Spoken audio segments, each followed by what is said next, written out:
In this video, we'll show how to add initial coverage to a retiree who has never had insurance coverage before in MyTRS. It is important to note that there are written instructions to this process available on our external website for employers. If you go to our employer page, click on Online Training and Guides, that'll bring you to the page where our videos are, and if you scroll below, you'll see that we have written guides for both active reporting and retiree insurance. Now back to MyTRS. So starting from the home page, you want to click on Retiree Insurance Selections from the left navigation menu. Now once you're on the screen, it is completely intuitive to look for your retiree here. But this is going to be the screen where it's going to show retirees who have insurance coverage already. Since we're adding initial coverage, which means the retirees never had coverage before, whether they're a brand new retiree or maybe a retiree that's been retired for a while but they're getting their benefits elsewhere, they're not going to show up on this screen. They'll appear as if they're not even a retiree because they don't have coverage. So we're going to skip this screen and we're going to go to Add Change Coverage. Under Add Change Coverage, once this refreshes, here we can search for our new retiree. So in this case, we're going to work on Pearl Puffin. And as you can see, you don't have to type in all of Pearl's name for her to show up. If you're typing in someone with a very common last name, you might want to include their first name after a comma. You can also search by Social Security number, or if you have it, their MTRS membership number. So once they're up here, you want to click on their account and then simply hit Next. Now you've initiated the step-by-step wizard that's going to allow you to add coverage. And you see 4 options: cancel, change, correct, and initial. You want to click on Initial, and once you do, you'll see that the event screens appear. Now depending on how zoomed in you are, you might not see this right away. So you might just need to scroll down. Now in this case, you'll see that it defaults to today's date. But if I try to hit Next, it's going to give you an error message saying it's an invalid coverage start date.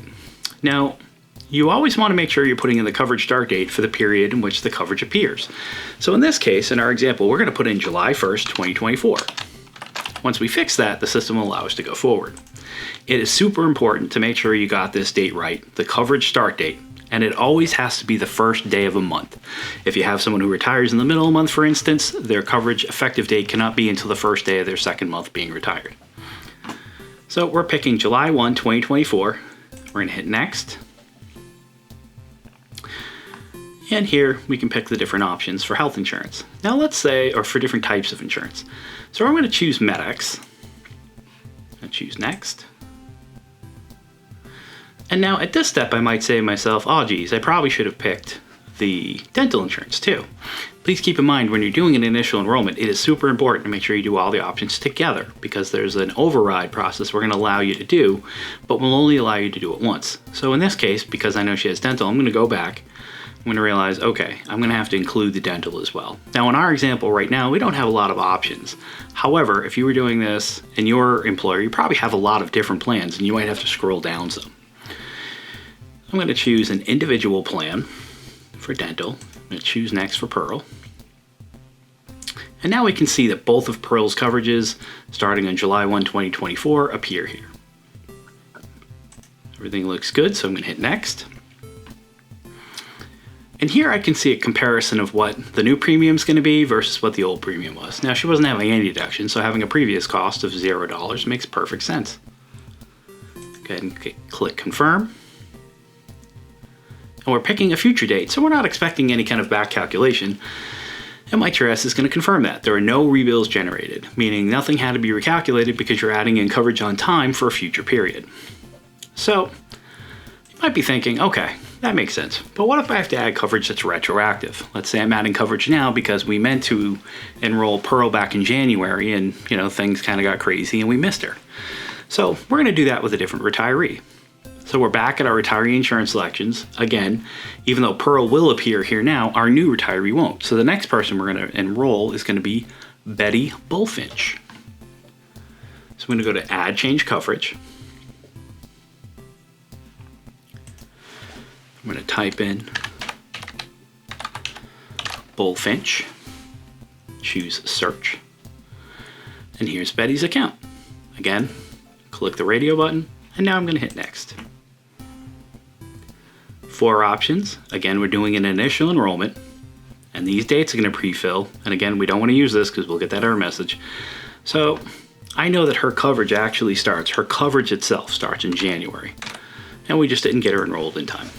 So we're going to enroll Betty. I'm going to make it retroactive. So we're going to give her 1/1/2024. I'm going to choose next. And here you can see that Betty actually has multiple options. So she has more options than what were available because we're picking in this current year. So it seems like maybe the rates that are in place have end dates on them. So we're going to go ahead, and in this case for Betty, we're going to pick an individual plan for Blue Cross. And we're going to give Betty basic life. I'm going to scroll down a little bit. She doesn't have second medical and she doesn't have dental. I'm going to choose next. And again, in both cases, her period should have started in January. So we know that we have that correct. We verified everything looks all right. And now because this is retroactive, I'm getting a message saying, you sure you know you're doing this retroactive? And I'm going to choose yes. Looking at what it's going to cost each month. What the previous cost was 0, but that makes perfect sense. And you'll see that this total is these two added together. I'm going to choose confirm. Now this is going to be a little different because what we're asking MyTRS to do now is calculate that Betty is due a retroactive payment. And what you're going to see here is MyTRS is saying that coverage we've entered is greater than 50% of our retiree's gross benefit amount. And this is prohibited. Now, one of the things that I meant to mention or show on the way through is that Betty is still listed as inactive in the system because she's not yet retired.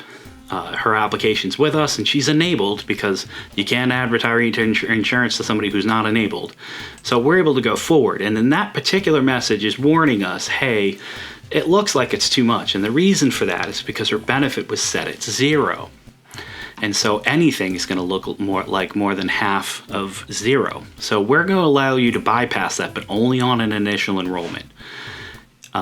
If you know that Betty has been a long-term retiree and this is the first time you're adding her coverage, that would be problematic and it'd be good to reach out to us. If it is a brand new retiree, don't fret. It's just because her benefit's at 0 still. And if for some reason we do check for this before we process our retiree's payroll, so if you do put in a plan that looks like it's going to be disproportionate to the person's monthly benefit, we'll reach out to you. So we've put in this coverage, it calculated a rebill. Now we want to make sure we check insurance deduction history to make sure that that rebill looks reasonable. So I'm going to click into insurance deduction history, and again, we're going to have to look for Betty. So we're going to go with Bullfinch, choose search, and again, I didn't even have to type her full name. And this is where I was mentioning she does show as inactive in the system still because her benefit isn't yet in place. I'm going to click into Betty's social to open up the transaction, and we can see a $1,200 rebill. So if you recall from the previous screens, her bill is about $400 a month. So $1,200 to recuperate for 3 different months makes a lot of sense. Now, of course, if you're adding in retroactive coverage, you should be in contact with Betty to let her know and make sure she was aware that deductions haven't been coming out the last few months and that you do need to do a makeup and to make sure that Betty can account for that. Thanks for watching.